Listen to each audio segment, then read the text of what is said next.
My name is Megan, I'm 28 years old, and I've spent the last decade building something that people told me was impossible. I stepped out of the sleek black Tesla, my heels clicking against the marble driveway of the Thornton estate.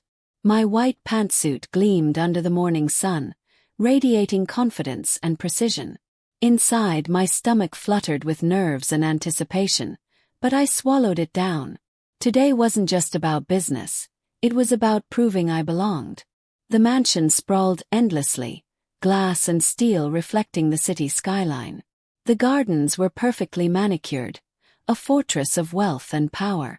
For a moment, I felt the tiniest flicker of intimidation, but I forced it down. Fear wasn't part of my vocabulary anymore.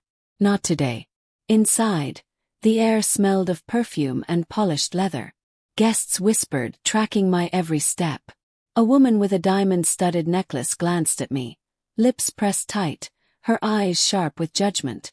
I caught the look, and instead of shrinking, I offered a deliberate, confident smile. Then I heard him. Hugo Thornton, the heir, voice dripping with entitlement. Well, someone let the help in early. Laughter rippled around the room, light but cutting. My chest tightened, but I refused to flinch. I would not give them satisfaction. I walked past him, hands steady, head high, letting my confidence fill the room. The deal on the table was worth $900 million, a number so massive it made even the Thorntons pause. But this wasn't just money, it was the culmination of years of sacrifice and determination.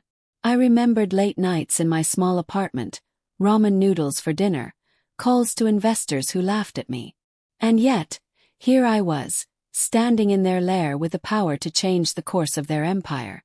Hugo's laughter persisted, low and arrogant. I ignored it, letting my calm precision speak louder than words.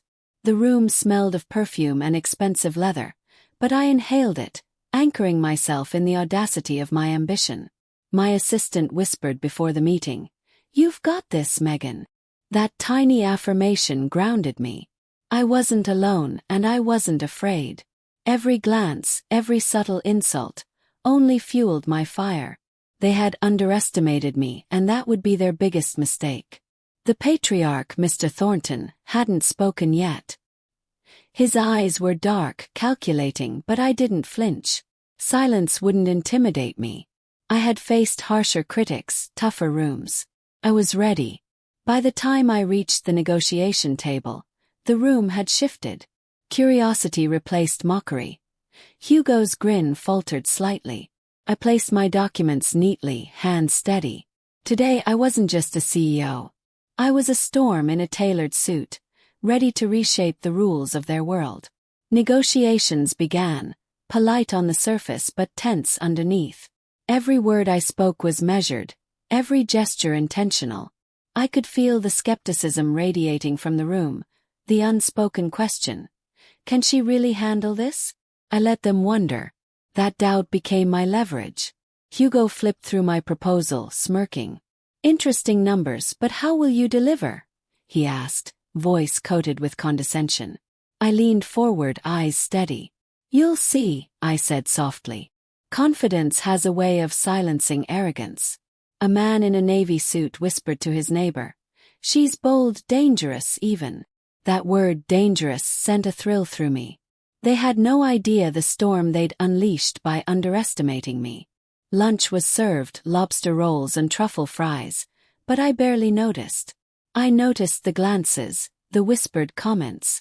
Hugo's smirk was fading. He hated losing control. Control was my playground today. I remembered my small apartment, staring at the city skyline, imagining this exact moment. The irony wasn't lost on me. The girl who barely got by now stood in the lion's den of American wealth, negotiating like an equal. I had arrived. Hugo tried to provoke me, mocking my team. I didn't respond verbally. I pulled up slides, projected growth charts, numbers undeniable. The room went quiet. Numbers don't lie. Mr. Thornton's expression remained unreadable, but I caught the flicker of intrigue. I had pierced the veil of superiority that wealth gave them. I had earned a momentary respect in their house of arrogance. I thought of my team back at the office, The late nights, endless revisions, energy drinks. They had trusted me, and I would not let them down. Every figure carried the weight of their faith. We were unstoppable.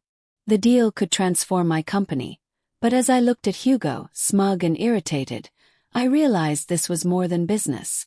It was personal, a confrontation with every person who doubted me. By the end of the meeting, I had made my stance clear.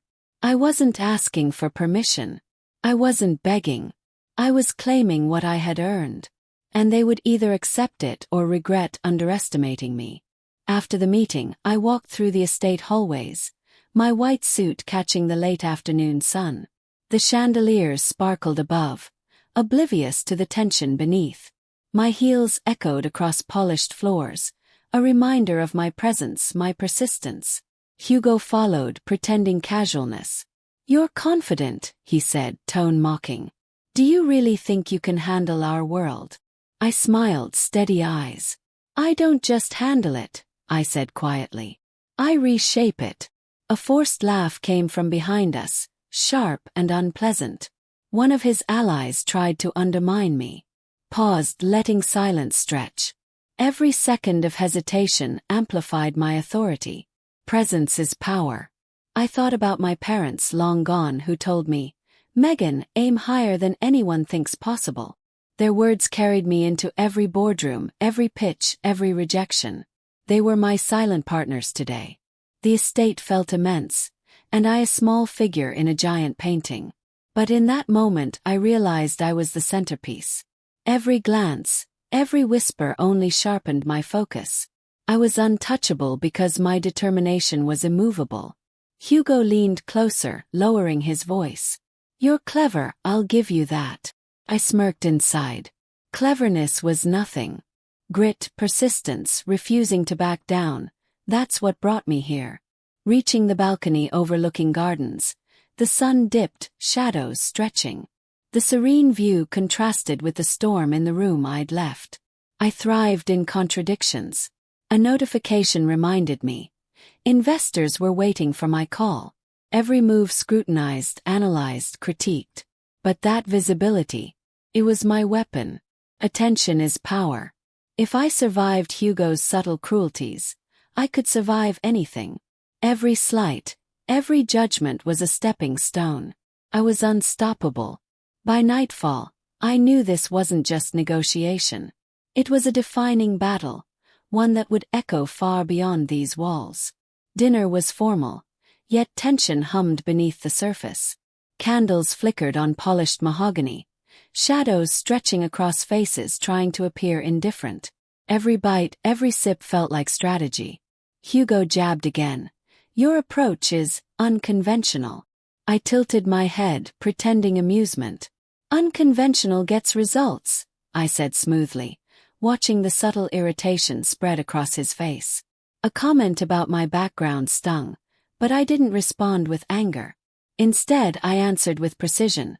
A growth chart, carefully timed statistics. Silence followed. Even Hugo couldn't argue with results. I remembered the sacrifices. Tiny apartments, late nights, endless spreadsheets. Every hardship had been preparation for this exact moment. The Thorntons' matriarch watched silently. I could feel her measuring me. But approval wasn't my goal. Respect is earned through presence and power. Hugo's smirk faded. He realized he couldn't intimidate me. My authority wasn't inherited. It was hard-earned, deliberate, unyielding. By dessert, subtle mockery had turned into quiet admiration. I wasn't part of the negotiation. I was the negotiation. Leaving the table, I felt the weight of expectations and the thrill of possibility. Tomorrow I would define the outcome on my own terms. Back in my car, I exhaled, adrenaline mixing with satisfaction. This deal wasn't just money. It was about power, identity, and vindication. The next morning, I arrived at my office, the city skyline stretching behind me like a promise. My team greeted me with cautious excitement. Everyone knew today could change our company forever. I felt their energy, their faith, and it fueled me. I couldn't let them down. Emails flooded in as I settled at my desk, each one a reminder that the deal wasn't just a contract, it was a battlefield. Investors, lawyers, and consultants weighed in, each voice adding pressure. But I thrived on it. Pressure sharpened my instincts. I thought back to the night before, Hugo's arrogant smirk, the whispers, the subtle judgment. It should have shaken me, but it didn't. It was fuel. Every slight against me became motivation to prove my worth beyond money and status. My assistant, Harper, handed me a tablet. "Megan, the Thorntons just sent a message. They want a follow-up meeting this afternoon." I nodded, already strategizing. I wasn't walking into their den blindly again. I had learned my lessons. I rehearsed every word, every response. Confidence wasn't enough. Precision was essential. I envisioned their reactions, anticipating every attempt to undermine me. Today I would turn their tactics against them. Lunch was inconsequential, a quick salad while reviewing documents. My focus was laser-sharp, every statistic memorized, every clause understood. I felt like a chess player, each move calculated, each counter-move ready. By mid-afternoon I was ready. Dressed in my white suit, I felt the armor of my accomplishments surrounding me. My hands were steady, my gaze unwavering. This was more than negotiation. It was an assertion of identity. The elevator doors opened at the Thorntons' floor. I stepped in alone, heart steady. Every step echoed determination. I had rehearsed, prepared, and now it was time to assert my power. Hugo met me at the door, attempting casual charm. "Back so soon?" His smirk was a challenge. I smiled faintly. "I'm here to finish what we started." That sentence carried weight, and he knew it. Inside the boardroom, the air was thick with expectation. This wasn't about approval anymore. It was about control, strategy, and proving who truly commanded the room. The meeting began formally, but tension was palpable. Every word, every gesture was scrutinized. I could feel the undercurrent of doubt in the room, but I ignored it. I was untouchable if I stayed focused. Hugo tried to regain dominance, using subtle sarcasm and passive-aggressive comments. I met each one with calm precision. A slight nod, a carefully chosen phrase, a chart projected at exactly the right moment. Silence followed. My authority was undeniable. The matriarch watched me carefully, lips tight, eyes calculating. I held her gaze, unflinching. Approval wasn't my goal. Power was. I wasn't here to fit their mold. I was here to reshape the rules. I thought of my parents' words again. "Megan, aim higher than anyone dares to imagine." Every challenge, every insult, every moment of doubt had prepared me for this. I could feel their presence, silently cheering me on. The discussion turned to financial forecasts, timelines, and contingencies. I presented each with precision, anticipating objections, countering subtle jabs. My voice was steady, measured, unwavering. They had never faced a negotiator like me. Hugo's smirk faded further. His attempts to belittle me were failing. I realized then that I wasn't just negotiating a contract. I was shattering assumptions. The room shifted subtly. Curiosity replaced arrogance. Tension became respect. Even Hugo's allies looked at me differently now. I had disrupted their hierarchy without raising my voice. Power doesn't always shout. By the end of the meeting, I had made my stance unmistakable. The deal would move forward, but only on my terms. They knew it and I knew it. As I left the room, adrenaline surged. Every step down the corridor reaffirmed what I already understood. They had misjudged me completely. Underestimation was my weapon. Back in my car, I exhaled, adrenaline and satisfaction mixing. I wasn't just surviving this world. I was dominating it on my own terms. That evening, I sat in my apartment, city lights sparkling through the windows. The deal was technically in motion, but something gnawed at me. Respect was earned, not granted, and I hadn't finished proving myself. My phone buzzed with messages from my team. Excitement, anxiety, questions. They trusted me. That trust was heavier than the money on the table. I promised myself I wouldn't let them down. Not ever. I thought about Hugo, his smug arrogance, the quiet judgments. There was a lesson there. Power wielded poorly can be dangerous, but understanding it, mastering it, can make you unstoppable. I had to play smart. Dinner was simple. Avocado toast and green tea. My mind wasn't on food, it was on strategy. I reviewed every email, every clause, every possible twist. They thought they controlled the game. They had no idea. The city outside was alive, oblivious to the storm within me. Lights shimmered like stars, and I imagined the possibilities. The deal could change everything, but I was already thinking beyond it. Control wasn't just winning, it was rewriting the rules. I remembered the early days. Cold apartments, ramen noodles, endless rejections. Every hardship had sharpened me, prepared me for this very moment. I wasn't just surviving. I was transforming the game. A knock at my door startled me. Harper, my assistant, smiled. "Megan, they've requested a private dinner. Hugo wants to smooth things over." I smiled faintly. I wasn't naive. I knew charm and manipulation would follow. And I was ready. As I prepared, I thought of every slight I'd endured. Every underestimation, every whisper, every mocking glance. Tonight I would turn it all around. Walking into the restaurant, the lighting soft, the music subtle, I felt power pulsing through me. I wasn't intimidated. I was in control of every heartbeat, every conversation. Hugo stood when I arrived, offering a faint, forced smile. I nodded slightly. Tonight wasn't about appearances. It was about asserting dominance with grace. The dinner started politely, but the tension was palpable. Hugo tried subtle jabs disguised as humor. "You handle stress well," he said. I tilted my head, letting a slow smile cross my face. "Stress reveals strength," I replied. His smirk faltered slightly. A comment about my background reached me, and I felt a flicker of irritation. I didn't respond with fire. I responded with precision, well-timed stories, numbers, and insight that left the table silent. Even Hugo couldn't argue with facts. The matriarch observed me silently, evaluating every word, every gesture. I held her gaze. Approval wasn't my goal. Respect had to be earned through presence and authority. By dessert, the room had shifted.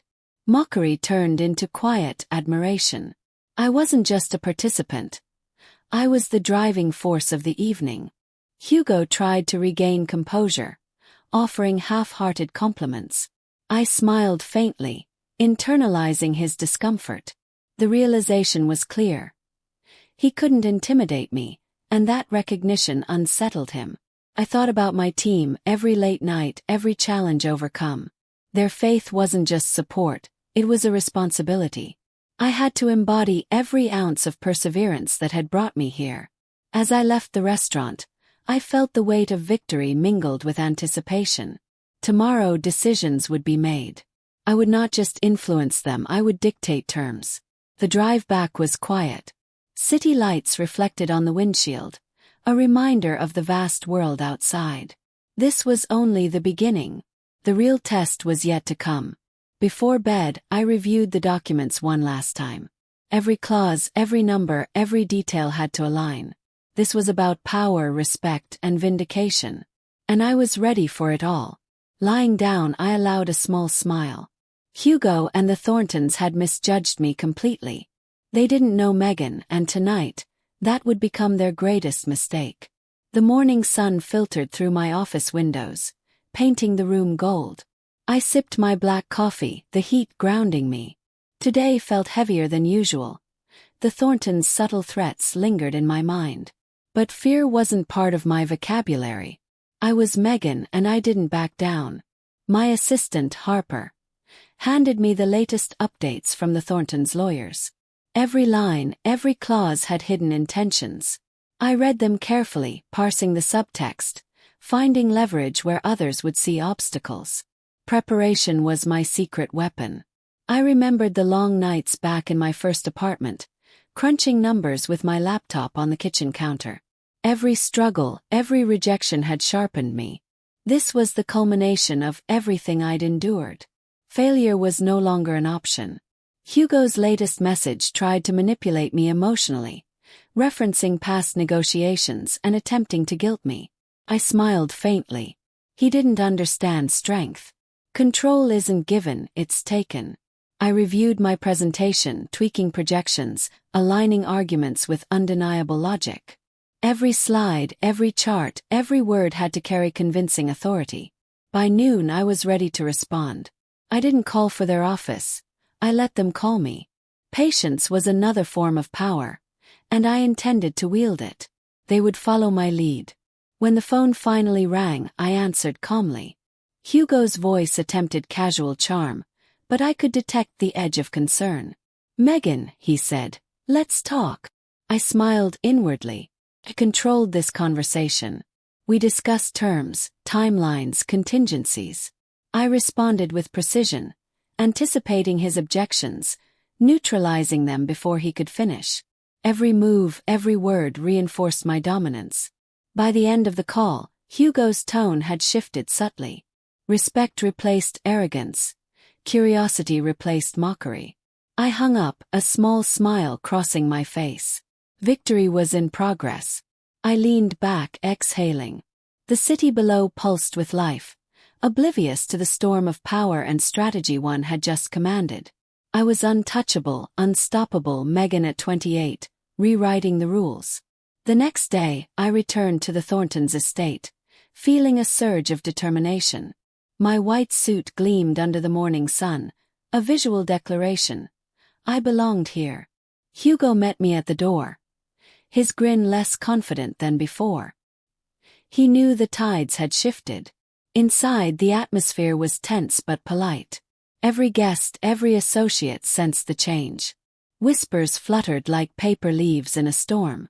I ignored them, focused on my objective. Control wasn't about intimidation. It was about presence. The boardroom smelled of polished mahogany and perfume. Hugo attempted a few casual jabs, testing my patience. I responded with facts, projections, and subtle counters that left no room for doubt. Silence followed.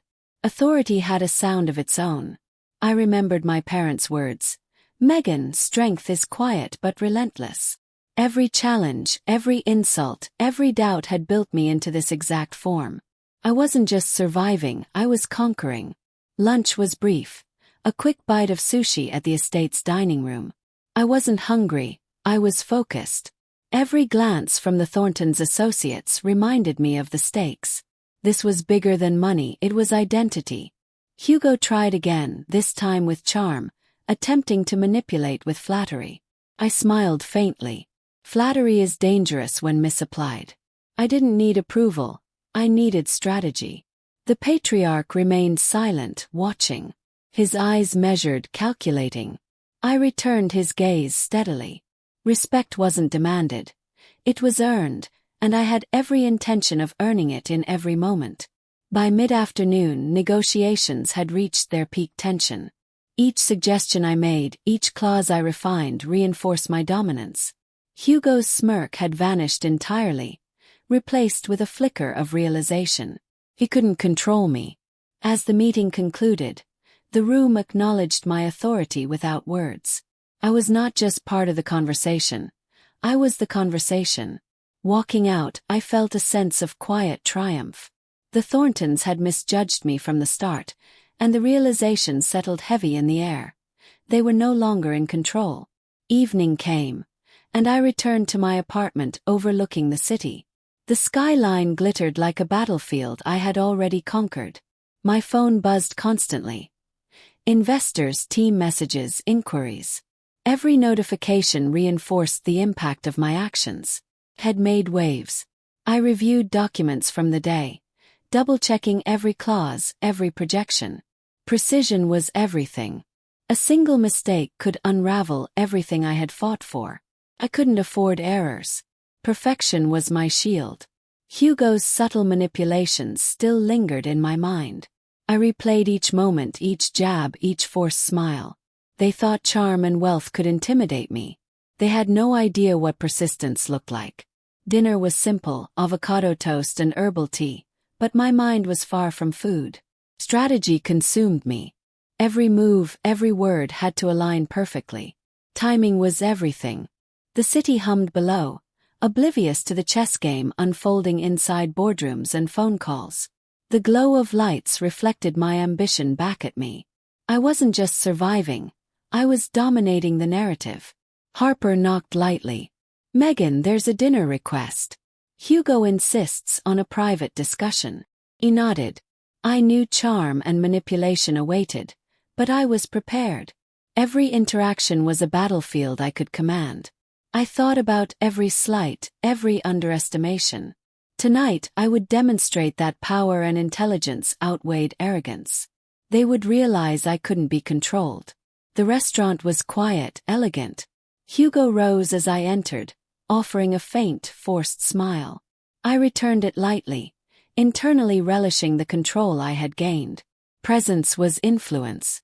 Every word exchanged was a move in a game only I fully understood.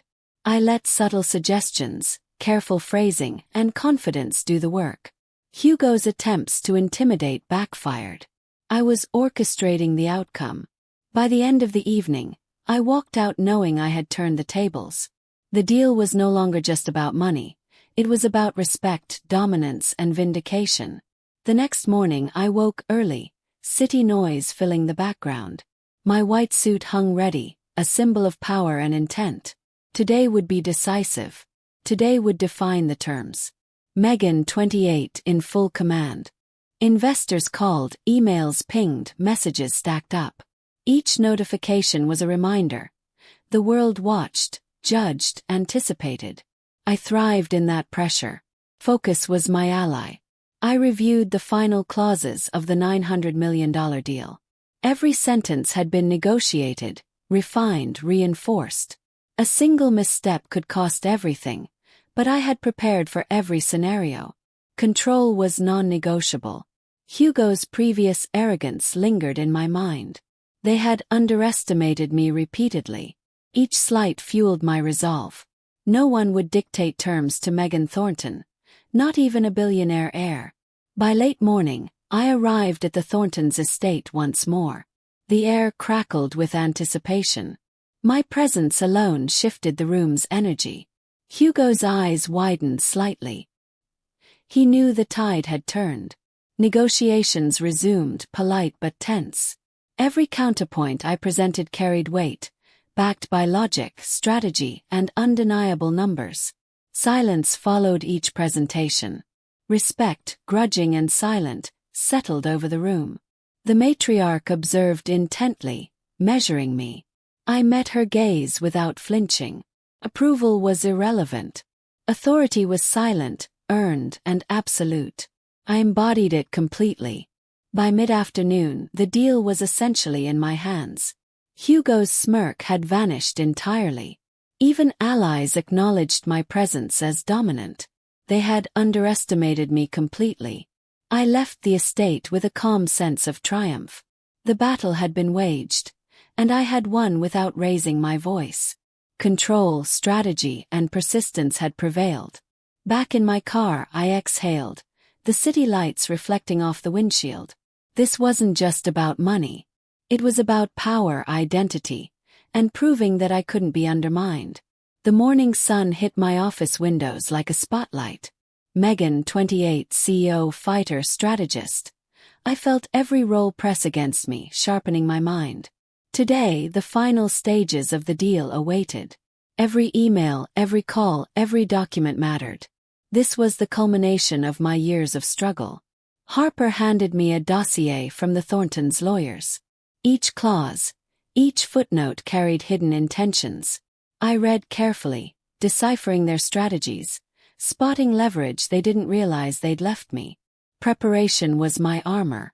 I thought of my early days, the cramped apartment, cold nights, endless spreadsheets. Every hardship had shaped me for this moment. I wasn't just fighting a deal. I was asserting my place in a world that had constantly doubted me. Failure was not an option. The phone buzzed. Hugo's voice was casual, but beneath it lay tension. "Megan, let's meet. Dinner. Just the two of us." I smiled faintly. Subtlety and charm were his weapons. I had mastered them before. I was ready. I reviewed my talking points meticulously. Every response anticipated, every objection countered. Strategy wasn't just helpful, it was survival. I rehearsed silently, letting my confidence build. I was untouchable. Lunch was insignificant.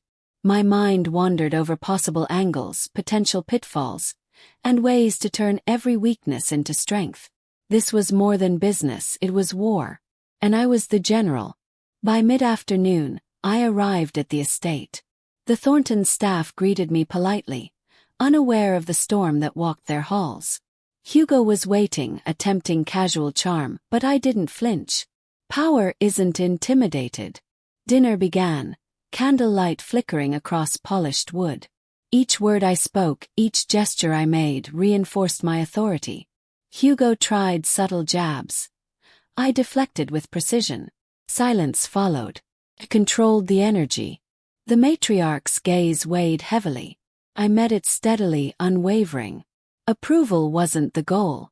Respect and influence were. Every move, every expression, every word conveyed dominance without arrogance. I had mastered subtlety. As dessert arrived, I realized Hugo and his allies had completely misjudged me. They had assumed youth and gender were weaknesses. I had turned that assumption into a weapon. I was unstoppable. The night was quiet as I returned to my apartment. City lights stretched like a battlefield of possibilities. Every message on my phone reminded me that the deal was far from over. Each notification carried weight, expectation, and challenge. I thrived on it. I reviewed documents again, every clause examined under a magnifying glass of logic and strategy. Errors were unacceptable. Precision was everything. Control was non-negotiable. Hugo's subtle manipulations still echoed in my mind. Charm, wealth, legacy. They thought those were enough to sway me. Smiled. They had no idea what persistence meant. Dinner was light, green tea and avocado toast. My focus wasn't food. It was execution. Each move needed alignment with the outcome I envisioned. Timing and clarity were my allies. I thought of every slight, every underestimation, every laugh behind my back. Tonight I would ensure that power, intelligence, and resilience were impossible to ignore. They would learn the cost of misjudging me. Harper knocked gently. "Megan, Hugo insists on a follow-up call. He wants clarity." He nodded. Every interaction was a chess piece I could manipulate. Controlled the game. The call began. Hugo attempted casual charm, subtle intimidation. I countered with facts, projections, and calm authority. Silence followed each statement I made. Even Hugo recognized the shift. I was in command. By the end, I felt a quiet satisfaction. The deal's terms leaned my way. Respect, grudging and silent, filled the line. They underestimated me at their peril. I exhaled, city lights reflecting my ambition back at me. This wasn't just about money. It was identity, power, and vindication. Before bed, I rehearsed tomorrow's steps, already anticipating every move, every word, every reaction. Victory was near, but I wouldn't be complacent. I was Megan, strategist, leader, unstoppable. The next morning, I entered my office, sunlight spilling across the polished floors. Megan, 28, CEO and survivor. Every role sharpened my instincts. Today, the Thorntons would realize that underestimation had consequences. I was prepared for everything. Emails and calls poured in, each with its subtle pressure. Investors, lawyers, and consultants pressed for updates. I welcomed it. Focus turned pressure into power. Hugo's attempts to dominate subtly flitted through my thoughts. Every jab, every passive-aggressive comment had prepared me for today. They didn't know resilience until they faced it firsthand. I had mastered control. I reviewed the final numbers, the last clauses, ensuring every point was solid. One misstep could unravel everything, but I had anticipated every scenario. Execution was everything. By late morning, I arrived at the estate once more. The air felt charged. Hugo's attempt at confidence was thin. His nerves betrayed him. I smiled faintly. The tide had turned. Inside, subtle jabs emerged, polite yet designed to unsettle. I countered with facts, calm reasoning and unwavering poise. The room fell silent after each response. Respect, quiet and grudging, began to replace doubt. The matriarch's eyes studied me, weighing every gesture. I met her gaze steadily. Approval wasn't necessary. Influence and authority were my goals, and I commanded both effortlessly. I was untouchable. By afternoon, I realized the deal was firmly in my hands. Hugo's smirk had disappeared entirely. Even his allies acknowledged my presence as dominant. Underestimation had become their greatest mistake. As I left, I felt triumph and anticipation. The outcome was almost certain. My terms, my control, my victory, every aspect aligned. I had rewritten the rules. Driving back, city lights blurred past. The deal wasn't just financial. It was power, vindication, and identity consolidated in one unstoppable force. Evening settled across the city as I returned home. Megan, 28, survivor and strategist, reflected on the day. The deal's momentum was on my side. But the thrill of control wasn't just about numbers. It was about asserting who I was in a world that doubted me. Harper updated me with the final communication from Hugo. Every word betrayed subtle panic. Charm and arrogance had no power against preparation, intelligence, and unwavering confidence. Dinner was simple, but my mind raced over strategy, anticipating tomorrow. Every interaction, every decision, every word mattered. Precision was my ally. I remembered the early mornings, cramped apartments, cold nights, and endless spreadsheets. Every challenge had forged me into the CEO capable of standing against billionaires. Resilience had become my weapon. A knock at the door reminded me of the Thorntons' insistence on a follow-up. I smiled faintly. Every interaction was another opportunity to assert control. I was ready for them. The discussion began calmly, polite words masking subtle intimidation. I responded with logic, clear authority, and silent confidence. Each statement shifted power further in my favor. I was orchestrating the outcome. Hugo's subtle manipulations faltered. Charm, wealth, and legacy were powerless against skill, preparation, and determination. He realized it now, and it unnerved him. By the end of the evening, I knew the deal would move forward on my terms. Respect and recognition were slowly replacing doubt and mockery. They had misjudged Megan completely. City lights reflected against the windows, and I sat back, calm yet exhilarated. This wasn't just about money. It was proof that persistence, intelligence, and courage can reshape any battlefield. Lying down, I allowed a small smile. Hugo, the Thorntons, everyone. They had underestimated me, and tonight, that would become their greatest mistake. The morning air felt electric as I stepped into my office. Megan, 28, strategist, CEO, unstoppable. Today would be decisive. Every call, every email, every movement was a thread in the tapestry I was weaving. I was in total control. Harper handed me the final document revisions. Each clause, each note, each fine print held potential traps. I scanned carefully, predicting intentions they didn't even realize they had left me. Preparation was my ultimate weapon. I reflected on my journey. The tiny apartment, long nights, ramen dinners, relentless rejection. Each memory fueled determination. I wasn't here to negotiate. I was here to dominate. Hugo's latest message tried to manipulate emotion, referencing past conversations. I smiled faintly. Emotional manipulation would never work on me. Logic and authority were my allies. Lunch was simple. My focus wasn't food. It was anticipation. Each step in the negotiation had to align perfectly with my strategy. Timing was crucial. By mid-afternoon, I arrived at the estate for what was billed as the final discussion. I felt the subtle energy shift as Hugo saw me approach. He knew today he was no longer the one setting the tone. The tide had turned. Inside, subtle remarks, polite yet sharp, attempted to unsettle me. I countered with precision and calm authority. Silence followed every statement I made. Respect replaced mockery. The matriarch's eyes lingered, evaluating every gesture. I met her gaze steadily. Approval wasn't the goal. Influence and dominance were. I had complete command.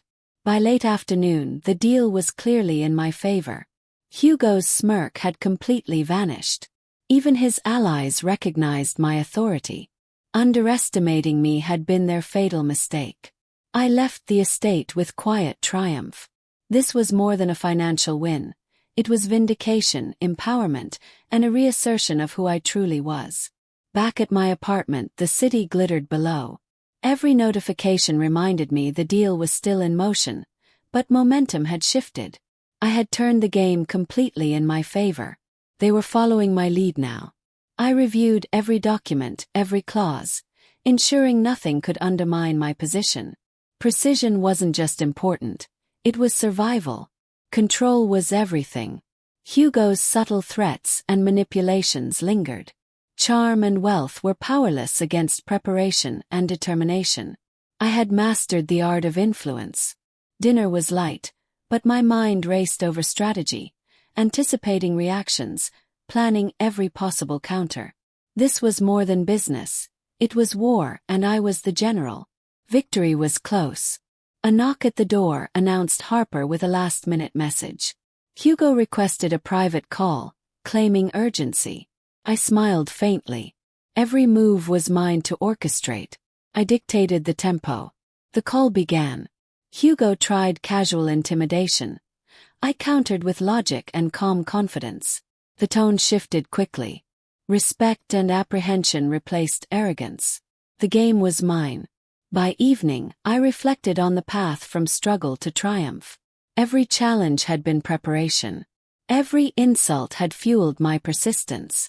They had misjudged me from the start. The city lights outside mirrored my reflection. Resolute, unwavering, unstoppable. Megan, 28, CEO, strategist. I had rewritten the rules of engagement. As I lay in bed, a subtle smile crossed my face. This wasn't just about money. It was proof that intelligence, courage, and determination triumph over arrogance. Morning arrived, crisp and golden. Today, the final signatures would be exchanged. I walked into my office with purpose. Every decision, every document, every word carried the weight of my victory. Harper brought the final contract. I examined it meticulously. Each clause reflected months of strategy, negotiation, and calculated patience. I was in full control. The city hummed outside, unaware of the storm I had navigated. My phone buzzed constantly with investor updates and messages from my team. Every notification reinforced the scale of my triumph. I had orchestrated this masterpiece. The Thorntons' office called. Hugo's voice was subdued, lacking his usual arrogance. He realized the shift in power. I smiled faintly. Underestimation had consequences. I arrived at the estate one last time. The air was thick with anticipation. Every glance and gesture from the Thorntons acknowledged the authority I had cultivated. Respect was mine to command. As signatures were exchanged, Hugo's composure faltered. He understood I hadn't just negotiated the deal. I had controlled the narrative completely. The matriarch nodded subtly. No words were necessary. Presence, poise, and strategy had done what arrogance could not. I had won entirely on my terms.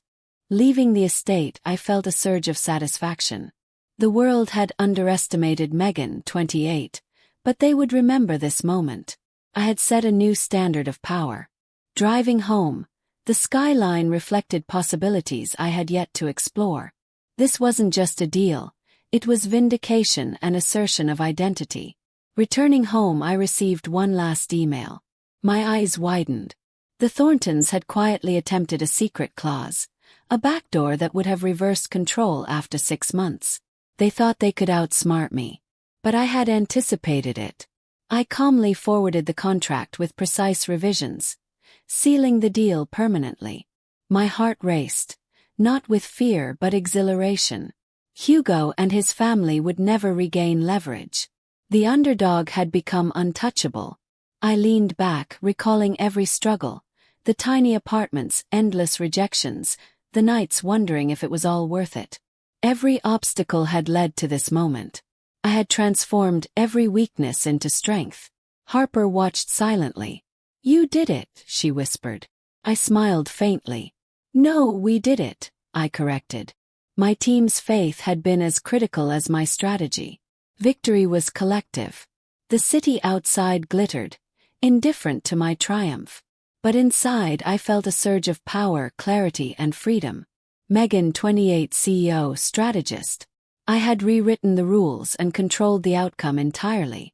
Later that night, Hugo called, not with anger, but with an offer of unprecedented respect.